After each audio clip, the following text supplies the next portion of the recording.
할렐루야. 이 시간 우리 전우좌우에 계신 분들과 함께 축복의 인사하겠습니다. 하나님이 오늘도 우리와 함께 하십니다. 우리 인사 한번 나눌까요? 네.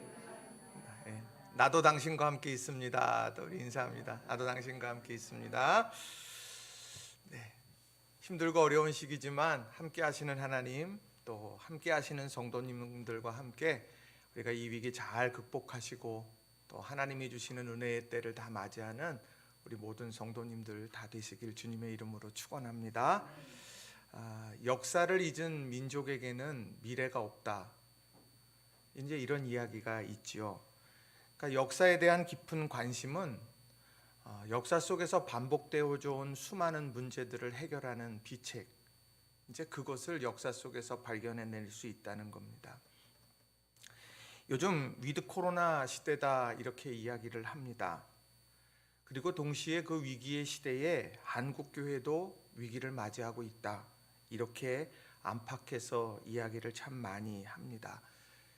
왜냐하면 대면의 시대에서 비대면의 시대로 이미 바뀌어졌고, 교회 공동체 중심의 신앙에서 한 걸음 더 나가 상생과 연대라고 하는 것으로 그렇게 지향하며 움직여져야 된다는 필요성을 계속해서 이야기합니다. 그것이 복음의 공공성이겠죠. 또 개인적인 신앙의 중심에서 이제는 사회적 책임을 강조하는 목소리가 점점 더 강해지고 있습니다. 교회는 과연 어떻게 응답하고 또 우리 성도들은 또 어떻게 응답해야 할 거냐, 또 우리 낙원교회 어떻게 우리들은 이런 위기 앞에서, 필요성 앞에서 어떻게 반응할 것이냐라고 하는 것에 대해서 깊은 관심을 갖게 됩니다. 그런데 기독교 역사를 쭉 살펴보다 보면 위기가 있었지만 위기를 극복할 때 하나님께서는 분명한 방법 있으셨다는 겁니다. 기독교가 처음 맞이했던 위기가 언제냐라고 말하면 저는 로마가 국교화되어졌을 때다, 이렇게 말씀드리고 싶습니다. 313년에 로마 황제 콘스탄티누스가 기독교를 공인하게 됐습니다. 그러니까 더 이상 이제 카타콤에서 예배하지 않아도 되고 박해받을 일도 없는 상태가 됐습니다. 그리고 380년이 됐을 때는 데오도시우스 황제를 통해서 기독교가 국교까지 되게 됐다는 겁니다. 이제는 비주류가 아니라 주류로 올라서게 됐다는 것이죠. 세계적으로 볼 때에는 그것이 아주 세상적으로 볼 때는 탄탄대로를 걷는 듯하지만 신앙은 메말라져 가기 시작했고, 그로 인해서 생명력은 자꾸 상실해 가기 시작했습니다. 그때 드러났던 것이 뭐냐? 사막의 교부운동이었습니다. 그래서 사막에서 그 신앙의 그런 야성을 지켜내려고 하는 몸부림들, 신앙의 정결함을 가지려고 애썼던 노력들이 있었죠. 16세기에 가면 면죄부 논쟁으로 설명할 수 있는 이런 신앙의 변질의 위기 앞에서 마틴 루터와 존 칼빈이라고 하는 그런 시대의 종교 개혁자들을 하나님께서는 세우셔서 새로운 갱신을 이루어가게 만드셨습니다. 또 18세기에 가게 되면 성공의 타락 앞에서 피 흘림 없는 개혁을 이루기 위해서 존 웨슬리와 또 조지 휘필드라고 하는 믿음의 사람들을 통해서 교회의 갱신 운동을 이루어 가셨습니다. 그러니까 역사 속에 위기가 있었어요. 그런데 그 역사 속의 위기 앞에서 하나님께서는 하나님의 사람들을 통해서 그것을 새롭게 바꾸어 가시는 일들을 병행해 가셨다는 겁니다. 오늘 우리가 지금 겪고 있는 이런 여러 가지 위기 앞에서도 하나님은 분명 하나님의 사람을 통해서 새로운 변화와 갱신을 이루어 가실 겁니다. 그런데 분명히 이 사람들 한 사람 한 사람들이 하나님 앞에 쓰임 받을 때 그들이 주창했던 한 가지가 있습니다. 그것이 뭐냐? 본질로 돌아가야 된다라는 것이었습니다. 상황에 대해서 묵상하기보다 본질이 뭐냐, 우리가 붙잡아야 될 것이 무엇냐라고 하는 것에 대한 깊은 관심을 가졌어요. 그래서 사막으로 나아갔던 거고, 그래서 95개조 반박문을 내어들면서 그 위기의 한복판으로 들어가서 갱신의 기치를 올렸던 것이고, 그리고 세계는 나의 교구다라고 외치면서 말을 타고 끊임없이 복음을 증거하며 그렇게 달려갔던 것입니다. 오늘 존 웨슬리는 우리들에게 말씀을 할 때 하늘 가는 길이라고 하는 중요한 화두를 던집니다. 하늘 가는 길. 우리가 어떤 상황 속에서 붙들어야 하는 것이 바로 이 하늘 가는 길. 예수님을 믿고 길이요 진리요 생명 되시는 그런 주님을 믿음으로 말미암아 아버지께로 이르는 그런 본질을 굳게 붙잡아야 한다는 이야기죠. 오늘도 마찬가지입니다. 그래서 저는 오늘 마태복음 5장부터 7장에 나오는 예수님의 산상수훈, 수많은 기사와 이적들 사이에서 주님께서 주시는 말씀이 집약되어져 있는 이 산상수훈의 말씀을 사순절 이 기간 동안에 쭉 여러분들과 함께 묵상을 하고 싶습니다. 특별히 그 산상수훈의 문을 열어가는 그런 팔복의 말씀을 여러분들과 함께 나누면서 우리가 과연 어떤 믿음의 본질을 붙잡으면서 위기를 극복해야 할까? 변화하는 상황 속에서 붙잡아야 될 핵심적인 믿음의 진리에 대해서 여러분들과 좀 함께 나누고 싶습니다. 오늘 첫 번째 시간으로 하나님을 향해 목마른 자라고 하는 이 제목으로 두 가지의 중요한 교훈의 메시지를 여러분들과 좀 함께 나누고 싶습니다. 첫 번째로는요, 예수님께서는 함께하는 이들에게 기대를 가지고 있다라는 겁니다. 예수님께서는 함께하는 이들에게 기대를 가지고 있다. 이것은 오늘 우리의 수준과 역량, 우리 그것과 무관한 이야기가 될 거예요. 오늘 우리의 삶의 정황이 어떻든지 주님께서는 우리를 향해 기대를 가지고 있다는 거예요. 자, 우리들이 하루를 살아가면서 이 말을 참 많이 하게 됩니다. 지금도 이 설교 시간에 제가 말을 하지 않습니까? 근데 이 말 속에는요, 메시지가 있고 의도가 거기에 담겨져 있습니다. 거기에는 내가 생각하고 전하고 싶은 메시지, 그리고 내 마음의 상태, 이런 것들이 다 담겨지는 것이 언어죠. 자, 거기에다가 그 언어 속에는 우리의 얼이라고 하는 정신, 이것도 담겨져 있다라는 거예요. 그래서 우리는 이 언어를 통해서 끊임없이 서로의 대화하는 가운데 설득하기도 하고 또 격려하기도 합니다. 그래서 잠언 25장 11절에 보면 경우에 합당한 말은 아로새긴 은쟁반의 금사관이라 라는 이 말씀처럼 경우에 맞는 일들을 통하여서 그 말을 통해서 우리는 회복을 경험하고 또 기쁨을 누리게 되기도 한다는 겁니다. 심지어 우리 속담에도 한마디 말로 천냥 빚을 갚는다라는 말처럼 그렇게 힘 있는 것이 언어라고 하는 겁니다. 그런데 오늘 예수님께서 그 언어를 가지고 나오는 모든 믿음의 사람들 한 사람 한 사람들에게 하나님의 말씀의 본질을 산 위에서 그들에게 가르쳐주고 계시는 것, 이게 바로 산상수훈입니다. 거기에는 그 예수님의 메시지가 담겨져 있는 것이고 또 예수님께서 나온 이들을 향한 의도가 있는 것이고 그리고 거기에는 사랑하는 정신이 거기에 담겨져 있다라고 하는 거예요. 그런데 이 산상수훈을 가만히 여러분들 읽어가다 보면 어떤 생각이 듭니까? 이걸 누가 지켜? 이걸 어떻게 지켜? 이대로 하면 살아남을 사람이 있을까? 이런 생각이 들 정도입니다. 예쁜 이성을 보고 멋진 이성을 보고 음욕을 품으면 이미 가늠한 것이라고 말합니다. 오른쪽 눈이 실족하면 그 눈을 뽑아버리라고 말합니다. 형제에게 노하는 자마다 심판을 받고 라가라 욕을 하면 지옥불에 떨어질 것이라고 이야기합니다. 어쩌면 우리 일상에서 참 아주 흔하게 보여질 수 있는 일들 아닙니까? 그런데 그것이 내가 지옥불에 떨어지는 일들이 될 거라고 그렇게 말합니다. 그래서 이러한 가르침 앞에 이것이 도대체 누구에게 주어진 것이냐? 그래서 기독교 역사에 끊임없이 논쟁, 아니 여러 의견들을 개진하게 됐는데 그 중에 하나가 뭐냐? 이 산상수훈은 일반 사람들에게 주신 말씀이 아니다. 이 말씀은 영적 엘리트들에게 준 것이다. 믿음의 리더들, 이 한 사람 한 사람들에게 주시는 말씀이지 일반적인 사람들, 성도들은 이대로 살아갈 수 없고 그들에게 기대하는 것도 아니다. 이렇게 말하곤 했습니다. 그 근거를 뭐라고 말하느냐? 마태복음 5장 1절, 2절에서 찾았었어요. 예수께서 무리를 보시고 산에 올라가 앉으시니 제자들이 나온지라 입을 열어 가르쳐 이르시되. 사람들이 이야기했습니다. 예수님 앞으로 달려나온 제자들에게 예수님이 입을 열어 가르친 거다.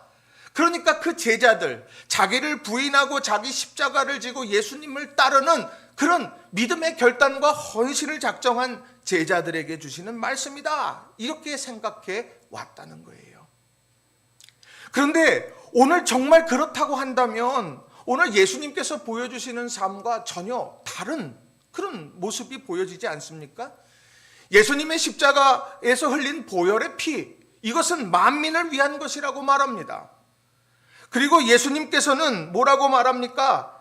정말 믿음의 사람들 한 사람 한 사람들을 통해서 모든 사람들이 구원을 받기를 원하셨고, 유대와 사마리아와 그리고 온 유대와 사마리아와 땅끝까지 이르러서 복음을 증거하라고 하시는 그런 말씀과도 배치될 수 있다라고 하는 것입니다. 정말 뭘까?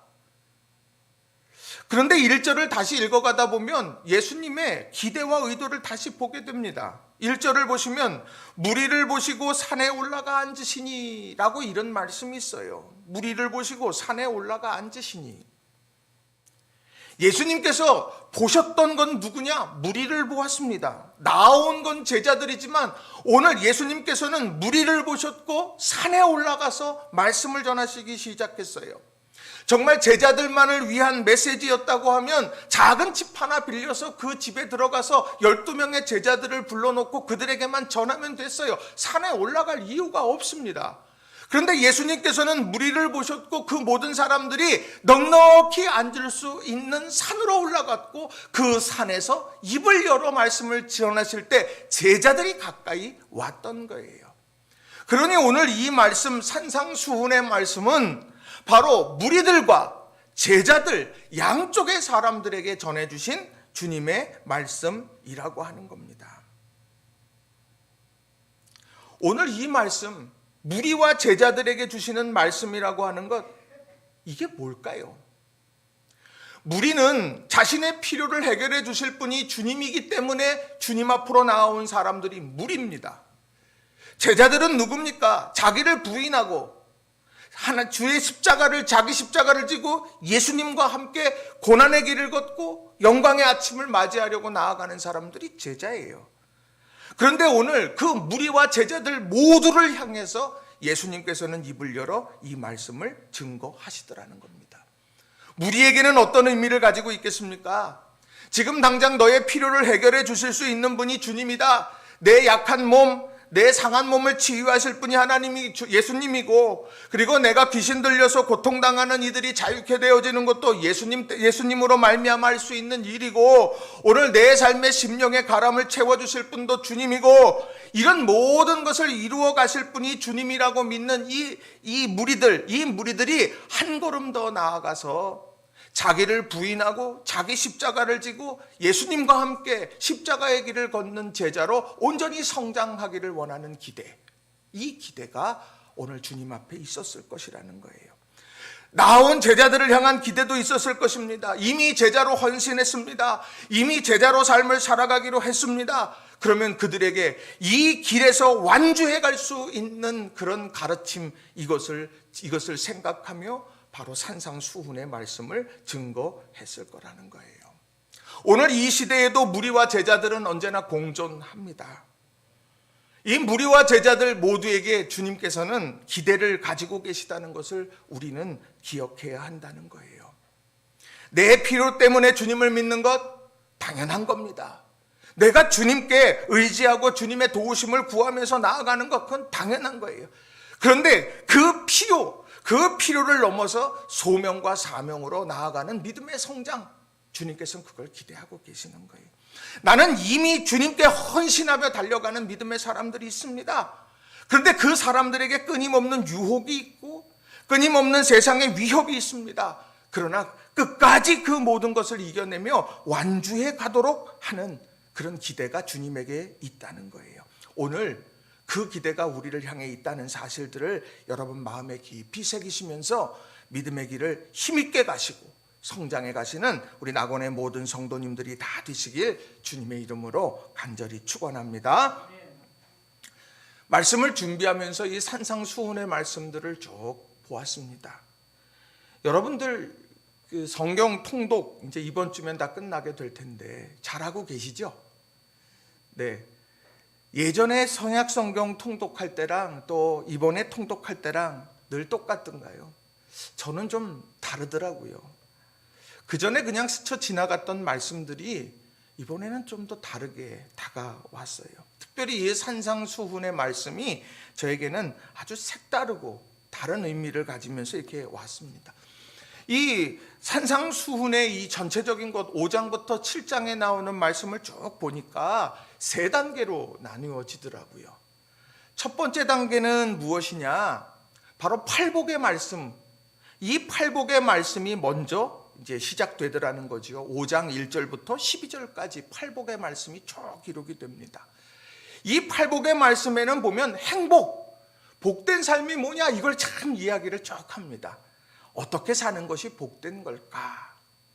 그런데 거기에서 나오는 말씀들을 하나하나 놓고 보면 성품에 관한 문제를 이야기하더라는 거예요. 성품.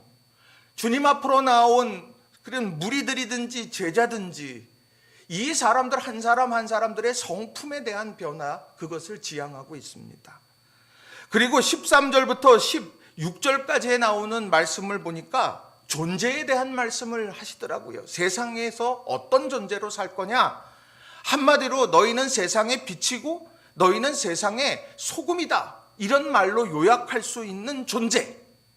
그 존재에 대한 말씀을 주고 있다는 거예요. 그리고 5장 17절부터 7장 27절까지 나오는 산상수훈 전체를 놓고 보면 아주 삶 속에서 우리들이 기억해야 될 구체적인 선택의 순간에 바른 기준을 정해주고 계시다는 겁니다. 그러니까 삶의 변화를 위해서 가져야 될 기준, 이것에 대해서 설명을 해요. 성품의 변화, 존재의 변화, 그리고 삶의 변화라고 하는 세 가지의 틀로 그렇게 쭉 이야기를 해가더라는 거죠. 예수님께서 무리와 제자들에게 왜 이런 삶의 변화라고 하는 중요한 부분들을 이야기하면서 먼저 성품의 변화에 대한 이야기를 하고 계실까? 그거는 바로 성품의 변화가 모든 것의 기초가 되기 때문이라고 하는 거예요. 씨 뿌리는 자의 비유 우리는 잘 알고 많이 들었습니다. 거기엔 돌짝밭, 길가밭도 있고 가시덤불로 둘러친 밭도 있고 우리들이 이런 여러 밭들이 있지만 그것이 옥토가 되어줘야 된다. 그런 이야기들 참 많이 합니다. 그 옥토가 뭐겠어요? 그 옥토가 바로 성품에 관한 문제가 되더라는 겁니다. 예수님께서는 지금 무리에 머물러 있지만 제자가 될 사람들, 그리고 제자로 헌신하며 달려가려고 하는 믿음의 제자들, 이 사람들에게 이 팔복의 말씀을 통해서 거듭해서 이야기하는 거예요. 길가밭처럼 메마르냐? 거길 기경하자. 돌짝밭처럼 너희의 삶에 여러 가지 그런 제거해야 될 것들이 있느냐? 그것을 하나하나 거두어내자. 쓴뿌리로 뒤엉켜 있는 심령이냐?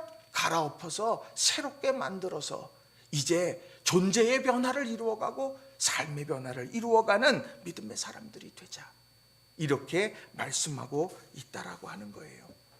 우리 살아가는 성도 여러분, 우리들이 이 사순절을 지나면서 이 산상수훈에 나오는 성품의 변화가 우리 모두에게 있기를 바랍니다.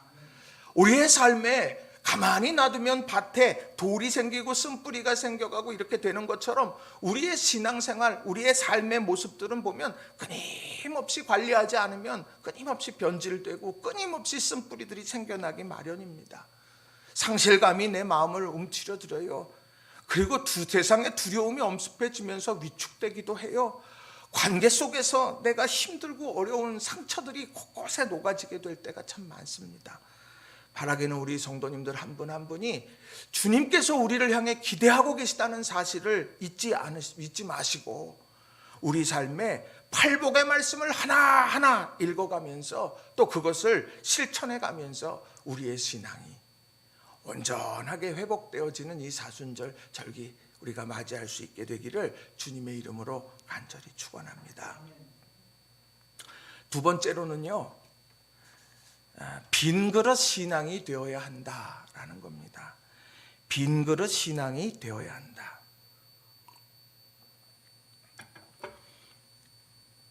주보에는 주현절 마지막 주라고 되어 있는데 목사님은 왜 사순절이라고 이야기하느냐? 이번 주 수요일이 성회 수요일입니다. 이번 주 수요일부터 이제 사순절기가 시작이 돼요.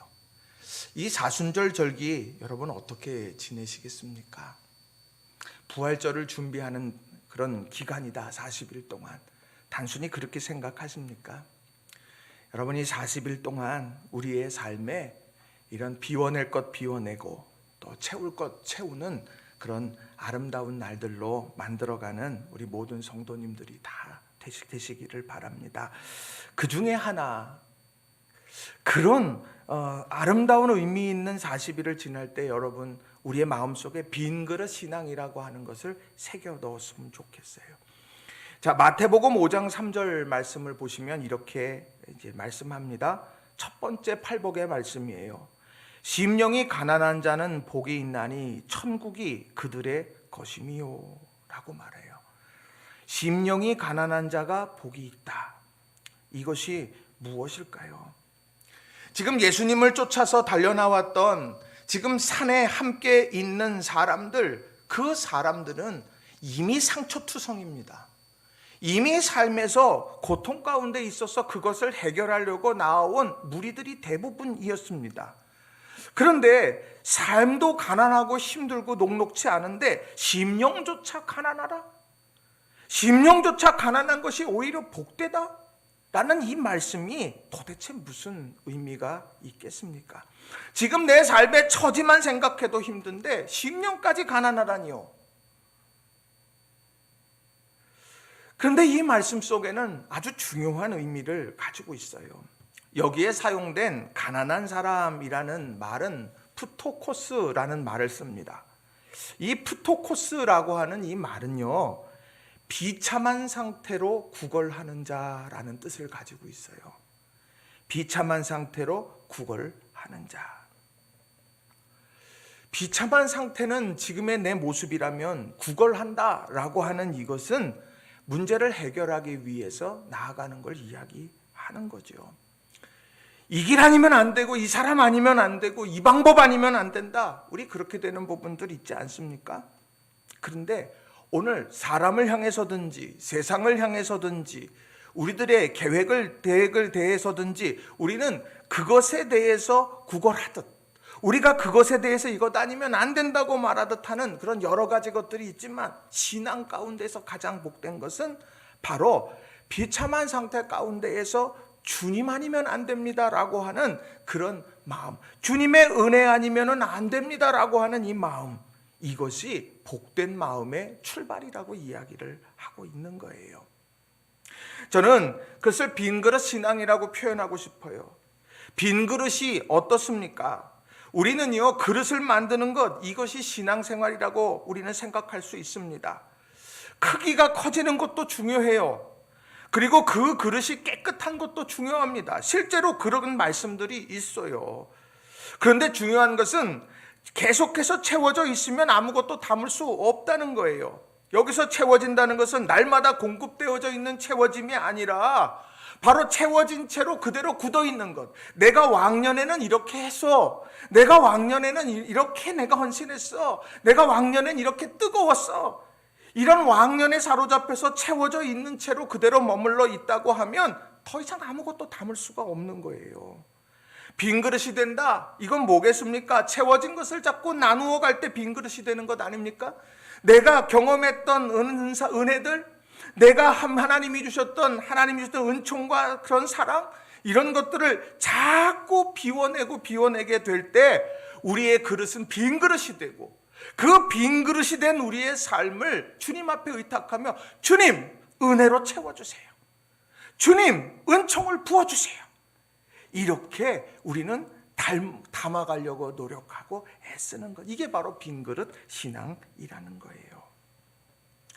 여러분들 한 사람 한 사람들이 하나님이 주시는 축복으로 가득 채워지시길 주님의 이름으로 축원합니다.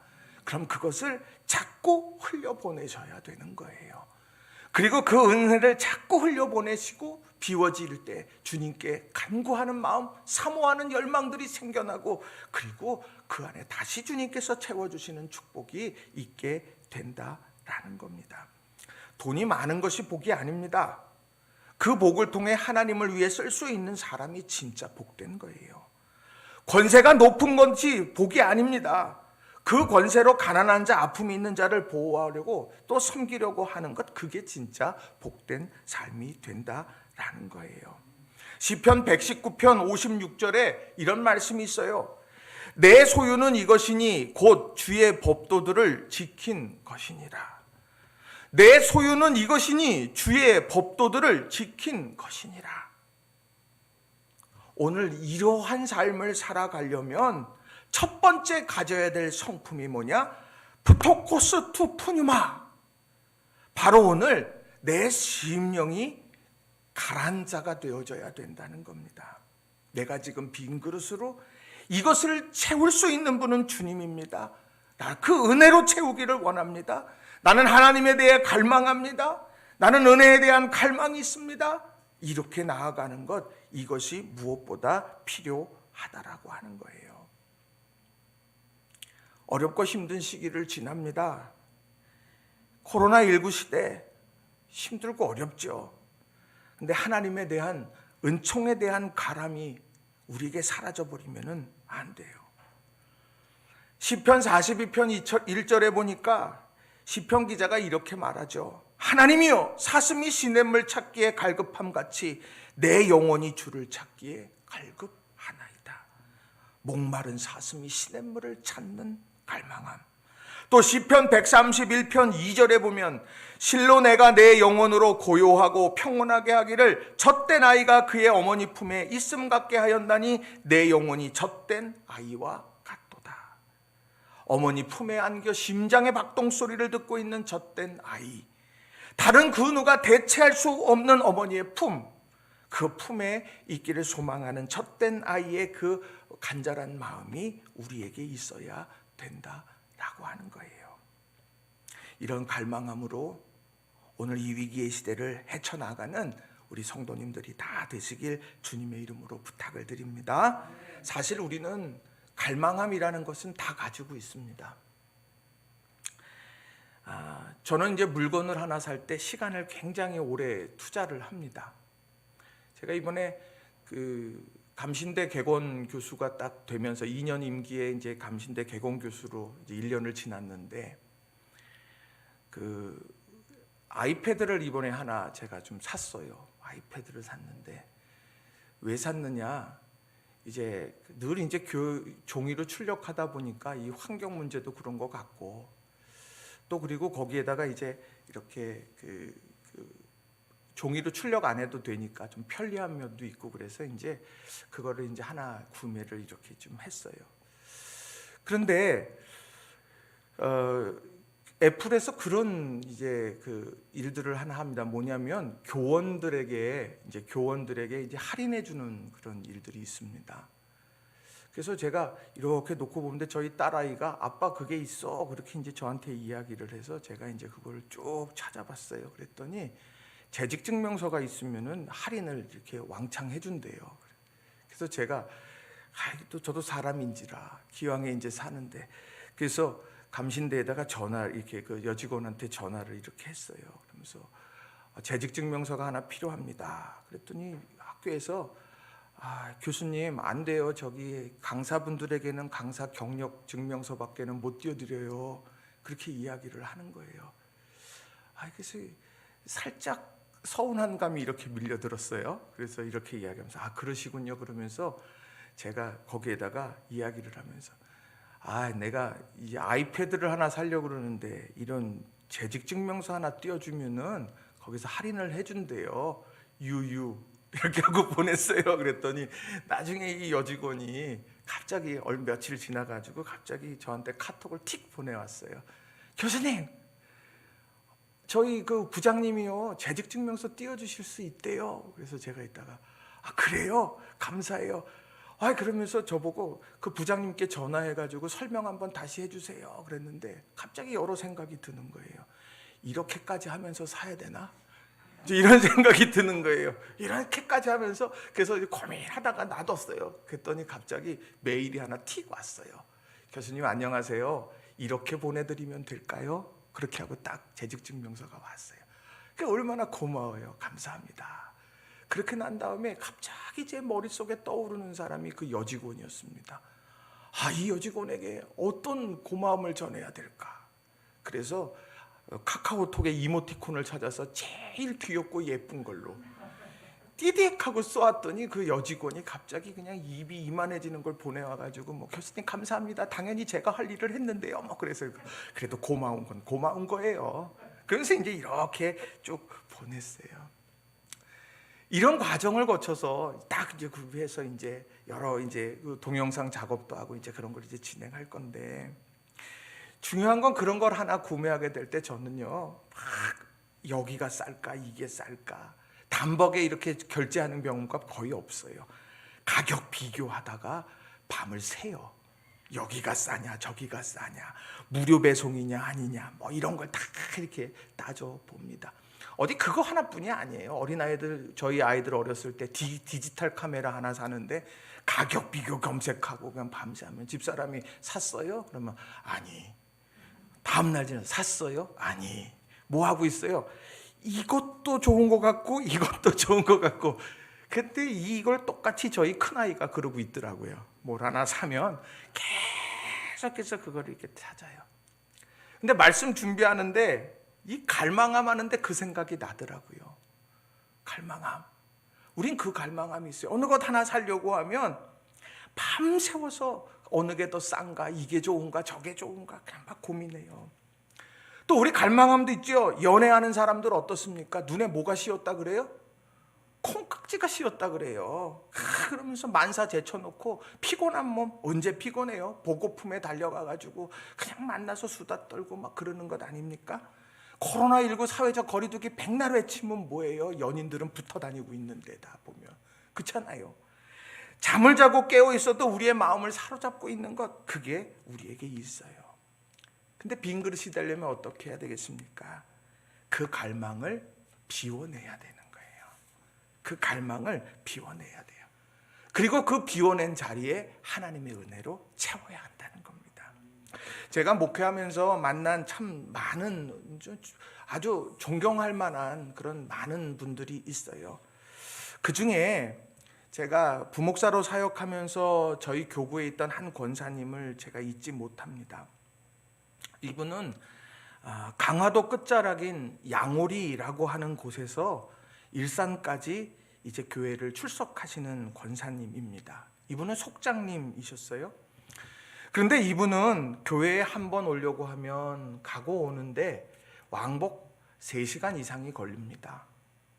그리고 와서 이런저런 뭐 예배도 드리고 중보기도 사역도 하고 또 여러 가지 이제 뭐 교회에 필요한 부분들을 이렇게 하다가 보면 뭐 6시간, 7시간을 그냥 소비하게 되어지는 그런 상황들이 이제 자주 있습니다. 이분은 제가 몇 번이나 오느냐 보았더니 일주일에 3-4번 정도를 그 강화에서부터 일산까지를 그렇게 쭉 이제 왔어요. 근데 늘상 그거 보면서 웃고 그러니까 그냥 그러려니 하고 이렇게 지냈는데 이제 교구에서 대신방을 이제 하게 되니까 그 대신방을 하느라고 이제 전도사님하고 같이 이렇게 차를 타고서 양오리로 갔습니다. 여행을 가더라고요. 계속해서 가서 뭐 한참 가니까 뭐 산도 나오고 못도 나오고 뭐 그냥 놀러 가는 듯한 그런 느낌이에요. 근데 이 먼 길 어떻게 다니실까 하는 생각이 불현듯 들었어요.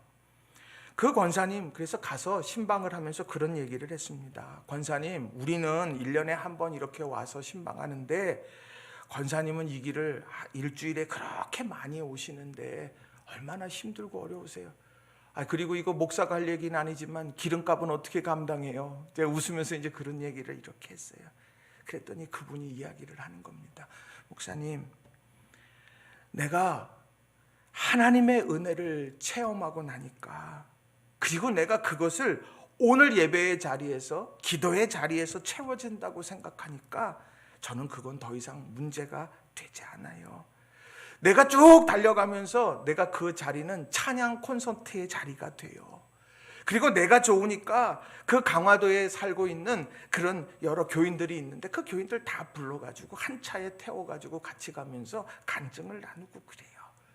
그러면서 그 이야기를 저한테 들려줍니다. 이분은 주일날이 되면 어떠냐, 주일날 예배 딱 드리고 다 이제 가시는 분들이 많잖아요. 근데 이분은 어떡하냐, 강화도에서 오셨으니까 뭐를 가져오느냐, 강화도 호박고구마, 그리고 감, 그 다음에 뭐 이런 것들을 다 가지고 옵니다. 그래가지고 식당 옆에 이렇게 공간이 있는데 그 공간에 둘러 앉아가지고 속회 식구들이 모여가지고 호박고구마도 먹고 감도 까먹고 그렇게 하면서 이야기해요. 그럼 제가 식사를 하고 난 다음에 물어봐요. 권사님, 여기서 뭐 하세요? 이거 끝나고 주일 신앙 강좌 들으려고 그래요. 우리는 모처럼 나왔기 때문에 악착같이 듣고 가야 돼요. 이런 얘기를 저한테 이렇게 또 하는 거예요. 그래서 그게 너무너무 제 말씀 준비하면서 그 은혜로 다가오더라고요. 주일 신앙 강좌가 할 때가 있고 못 할 때가 있는데, 때때로 그게 소명에 대해서 뭐에 대해서 쭉 이제 강의를 하게 되는데, 이 저녁 예배 사이 시간에 그걸 하게 되는데, 그걸 못 할 때가 있잖아요. 못 할 때가 있어서 어떡하지? 이거 좀 이번에 한번 좀 쉴까? 딱 그렇게 될 때 그 권사님이 눈에 보이고 그 권사님이 주님의 음성으로 들려와요. 목사님, 언제 하실 거예요? 왜요? 그러면 필요한 때예요. 은혜의 부어짐이 필요해요. 그러면 그 마음이 고스란히 전해지면서 그 일들을 다시 또 시작하게 되고 그랬습니다. 은혜로 채워진다. 그분 그 먼 길을 다녀오면서 그분 열심히 신앙생활한 분이에요. 지금까지. 그분 부족함이 없는 사람이에요. 그분은 모든 것에 다 누가 봐도 부러워할 만한 가정이에요. 근데 그는요, 심령의 가람이 그에게 있었어요. 하나님에 대한 갈망. 그 갈망 때문에 먼 길 마다하지 않았고, 그 갈망 때문에 내가 채움을 받고 싶은 그 열망, 그것이 그를 살게 만들었다는 거예요. 바울 사도도 그런 모습이 있었죠. 빌립보서 3장 8절에 또한 모든 것을 해로 여김은 내 주 그리스도 예수를 아는 지식이 가장 고상하기 때문이라. 내가 그를 위하여 모든 것을 잃어버리고 배설물로 여김은 그리스도를 얻고. 그리스도를 얻어요. 예수를 아는 지식이 너무도 소중한 것을 알다 보니까 내가 다른 것 채우는 것보다 예수 그리스도를 아는 지식으로 채워가려고 몸부림치기 시작한다라고 하는 거예요. 반대의 이야기도 있죠. 어리석은 부자 이야기 우리 잘 알고 있어요. 누가복음 12장에 나오는 어리석은 부자는 어떻습니까? 농부의 최대 소망은 풍성한 소출이에요. 너무도 풍성한 소출 앞에 심중해서 생각하죠. 곡식을 쌓아둘 곳간이 없네. 더 크게 짓고 거기에 놓자. 여기 쌓아놓으면 나는 이제 평안히 쉬고 먹고 마시고 즐거워할 수 있겠다. 그렇게 생각할 때 하나님이 뭐라고 말씀하십니까? 누가복음 12장 20절에 하나님은 이르시되 어리석은 자여 오늘 밤에 내 영혼을 도로 찾으리니 그러면 내 준비한 것이 누구의 것이 되겠느냐 하셨으니. 우리 영혼이 사는 길, 그것은 빈그릇 신앙이 되어져야 돼요. 그 갈망이 있는 자가, 그 성품의 변화가 있는 자가 바로 세상의 빛과 소금이 되는 것이고 하나님의 나라의 법도대로 살아갈 수 있는 사람이 되더라는 겁니다. 코로나19가 정말 위기는 뭐가 위기겠어요? 우리는 사회적 책임을 감당하기 위해서 방역수칙에 따라서 우리는 예배에 대해서 비대면 예배도 하고 또 우리는 여러 가지 준비하면서 진행해 와요. 그런데 중요한 건 우리의 영혼이 이런 가람을 다 잊어버리고 그저 이것에 익숙하고 내가 주님에 대한 열망 다 사라져버리면 그게 진짜 위기가 되는 거예요. 우리 사랑하는 성도님들이 이 빈그릇 신앙으로 굳건하게 서시는 우리 성도님들이 다 되시기를 바랍니다. 말씀 정리합니다. 오늘 산상수훈, 특별히 팔복의 말씀은요, 우리에게 주는 중요한 교훈이 있어요. 예수님이 기대가 있어요. 지금 내 모습이 무리일 수도 있고 지금 내 모습이 제자일 수도 있어요. 그런데 주님께서는 무리인 내가 제자가 되기를 기대하시고 제자인 내게 이 믿음의 길을 완주해 가기를 원하십니다. 그러려면 성품이 변화되어야 된다 이야기를 해요. 그래 이 성품이 변화되어질 때 세상에 빛이 되는 것이고 세상의 소금이 되는 거야. 그리고 하나님의 말씀이 내 삶의 강령이 되어져서 실천하면서 하나님의 나라 세워가는 거다. 나는 그거 기대해. 무리를 바라보면서 그들을 향해서 예수님은 목 놓아 이야기하시는 거예요. 그렇다면 우리는 빈그릇 신앙을 가져야 되는 겁니다. 채우는 것은 비우기 위함이어야 돼요. 하나님이 주시는 은총과 축복, 내가 그것을 필요로 하는 이유는 비우기 위해서, 흘려보내기 위해서, 세상 가운데 하나님의 나라를 세워가기 위해서 필요한 것이 된다는 겁니다. 그래서 은혜에 대한 이 갈망은 소유의 확장이 아니라 사랑의 물꼬가 되어져야 된다라고 하는 거예요. 우리는 이 사실을 기억하면서 믿음 안에서 이 사순절절기 동안에 성품의 변화를 이루어갈 수 있는 저와 여러분이 다 되시기를 바랍니다. 이 시간 우리 말씀을 가슴에 품고 같이 기도했으면 좋겠어요. 예수님이 우리를 향해 기대하고 있어요. 그러니까 나에 대해 무관심한 분이 아니에요. 오늘 나에 대해서 기대하고 있어요. 내가 그 기대 내가 이루어 드리겠습니다. 내가 성품의 변화를 이루겠습니다. 내 자신을 온전히 드러내며 내가 주님 앞에 새로워지겠습니다. 내가 빈그릇 신앙이 되어져서 내 삶에 채워지게 되어지는 것, 그것을 보겠어요. 그 채워져서 내가 나눌 수 있고 많은 사람들에게 하나님의 나라의 아름다운 모습들을 전할 수 있게 되기를 원합니다. 우리 이 시간 같이 통성으로 합심해서 기도하겠습니다. 기도하십시다.